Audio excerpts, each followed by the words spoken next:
Okay, we are live, and we're ready to begin. We are, hopefully, I really hope that we will finish the introduction today with the last portion of the introduction of the Rambam, which he calls the Hakdama. Now, there's several Hakdamas to the Moreh Nevukhim. We saw the Rambam placing a Shavua on us in the last introduction, trying to tell us how to read this book and the textual style that we would be encountering.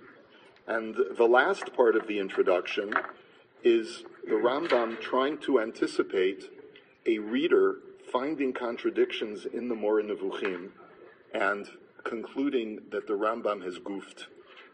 And he wants to dispel that, because as we've said before, the Rambam realizes that he's revealing information that is extremely esoteric and difficult to process, and some of the things that he's going to be presenting, he cannot present in a full-blown overt fashion, and sometimes he has to conceal things with in different ways.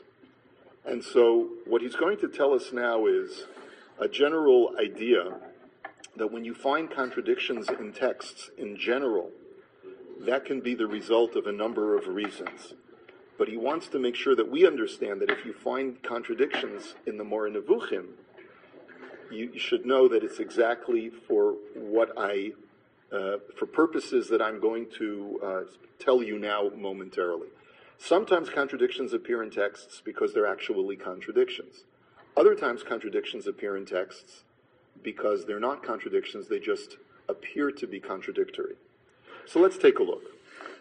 The Rambam writes that one of 7 causes should account for the contradictory or contrary statements to be found in any book or compilation. Let's go through the 7 reasons why you might find contradictions in text. Reason number 1, the first cause. The author has collected the remarks of various people with differing opinions, but has omitted citing his authorities and has not attributed each remark to the one who said it. Contradictory or contrary statements can be found in such compilations because one of the 2 propositions is the opinion of one individual, while the other proposition is the opinion of another individual. Very simple. What kind of text would you say has contradictions like this? Mishnah. Perfect. Exactly. And the Rambam is going to tell us in just a moment. This happens all the time in so many of our Jewish texts, that we find contradictions simply because there's more than one opinion. Rabbi so-and-so says this, Rabbi so-and-so says this, and there are times, to be truth be told, where attribution is not made to different parties, and therefore it seems like a contradiction from one Mishnah to another, but it's really not. The second cause, the author of a particular book has adopted a certain opinion that he later rejects. Both his original and later statements are retained in the book. Now, we're not used to writing like this, because when you find a book, usually that one author has written, he's going to erase things that he rejects. Let's say he starts off the book with a certain premise, and then in the middle of the writing the book, he realizes that he's made a big mistake in one of his premises in the beginning of the book. He'll rewrite that chapter. Just go to his word processor and just delete the text. Well, that's not always the case. What if a book is written over the course of decades?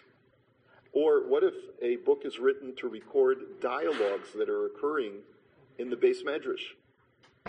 And a rabbi was quoted as saying something when he was in his 30s, and then was quoted by another disciple of his saying something contradictory when he was in his 60s. In that kind of situation, you might find both statements said by the very same person that contradict each other because the person actually changed his views later on in life. Okay, the third cause. Not all the statements in question are to be taken in their external sense. Some are to be taken in their external sense, while some others are parables and hence have an inner content. Alternatively, 2 apparently contradictory propositions may both be parables, and when taken in their external sense may contradict or be contrary to one another. So sometimes words can seem to be contradictory when they're both, one or both of them are meant to be metaphorical. An example that the Abarbanel gives It says in one pasuk, Hashem ish milchama, like we just read in last week's parsha. God is a man of war. And yet the Navi says, Lo ish kel v'yechazev, that God is not a man that should be subject to falsehood.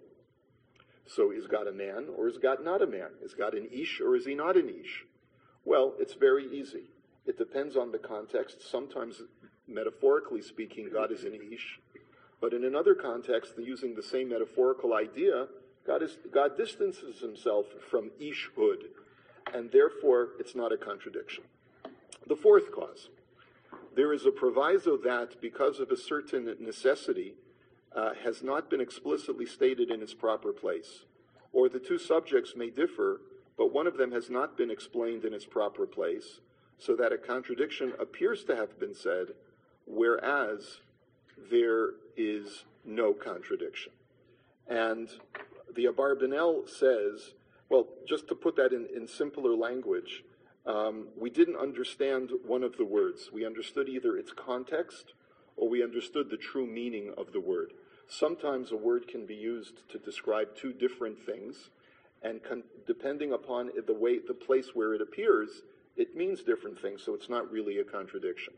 So the Abarbanel gives a really cute, I shouldn't say cute, but he gives an somewhat amusing analogy that the Gemara actually picks up on. Shlomo HaMelech said two statements that contradict each other. By the way, Koheles is riddled with contradictions, as we know, right? But one of the contradictions that Shlomo HaMelech said is, one pasuk says, Umotza ani es ha'isha mar mimaves. I find a woman to be more bitter than death. Okay? And then, of course, Shlomo HaMelech, the very same person, also said, in a different context, Matzah isha, matzah tov. That if a person finds a woman, he finds goodness. So is a woman mar mimaves, or is she tov? Well, of course, there's different kinds of women. Some women are more bitter than death, and some are actually quite good. So it all depends. You have the same word isha, which means different things depending upon the place where it appears, the context of where it appears, and that's the fourth cause. The fifth cause arises from the necessity of teaching and making someone understand. For there may be a certain obscure matter that is difficult to conceive. One has to mention it or take it as a premise in explaining something that is easy to conceive, and that by rights ought to be, we're going to page, ought to be taught before the former, since one always begins with what is easier. The teacher accordingly will have to be lax, and using any means that occur to him or gross speculation, will try to make that first matter somehow understood. He will not undertake to state the matter as it is truly in exact terms, but rather will leave it so in accord with the listener's imagination that the latter will understand only what he now wants him to understand. Afterwards, in the appropriate place, the obscure matter is stated in exact terms and explained as it truly is. Reason number 5, really put more succinctly and simply, is that sometimes when I'm teaching an instruction book, and the chapters become increasingly more difficult with each chapter as the student advances in his understanding of the material.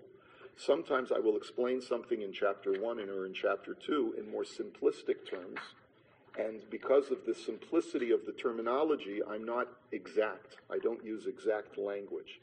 And therefore, when I get to a more advanced chapter later on in the book, it may appear as if I've said something different or contradictory to what I said more simplistically in an earlier chapter, but they're really the same thing, but I just didn't elaborate and clarify and qualify what I had said in an earlier chapter. The sixth reason why contradictions appear. Now here, it's very important to know that up until now, the first 5 reasons that the Rambam has given as to why things seem contradictory is in reality there's no contradiction. Or there is a contradiction, but it's perfectly reasonable for there to be a contradiction because 2 people said it. Okay? All right?